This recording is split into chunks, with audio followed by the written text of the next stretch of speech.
ሰላም እንደምላችኋል። ይህ የምስራች ድምፅ ነው። ዜና እናሰማለን። በቅድሚያ ርዕሶቹን ኢየሱስ ወዳጁ አልዓዛር መታመሙን ቢሰማም ባለበት ዘገየ የሚልና 4 ቀን ያለፈውን የመቃብር ስፍራ አሳየኝ የሚሉ ጥያቄዎች ያቀረበ የሚል ዋና ዋና ዜና ይዘንላችኋል። ከዜናዎቹ ጋር አለም ነኝ። አብራችሁን ቆዩ። በፀጉሯ እግሮቹን ያበሰችው ማርያም እና እህቷ ማርታ ወንድማቸው አልዓዛር መታመሙን ለኢየሱስ መልእክተኛ ቢልኩበትም ኢየሱስ ፈጥኖ ባለመገኘት ወስኖ ባለበት ዘገየ ሲል ወንጌላዊ ዮሐንስ በጽሑፉ ገልጾልናል።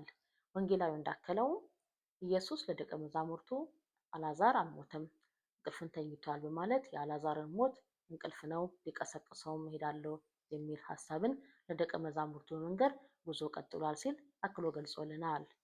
ከ4 ቀን በኋላ ኢየሱስ በማርያምና ማርታ ቤት በመገኘት ማርያምና ማርታን የታደረጋችሁ ብሎ ሲጠይቃቸው ዛሬማ 4 ቀን አልፎታል ሸቷል ሚል ምላሽ ስለሰጡት ኢየሱስ እኔ ትንሣኤና ሕይወት ነኝ በማለት ማርያምን፣ ማርታን፣ ጎረቤቶቿን፣ ደቀ መዛሙርቱን ይዞ ወደ መቃብር በመሄድ አልዓዛርን ከመቃብር ጠርቶ በማስወጣት በአካባቢው ላይ ትልቅ ድንጋጤ እንደወደቀና ኢየሱስ እንዳመኑ መጽሐፉ ገልጾልናል።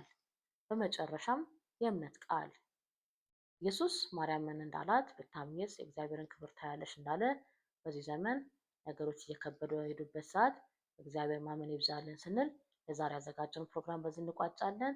አብራችሁ ስለቆያችሁ በጣም እናመሰግናለን። መልካም ቀን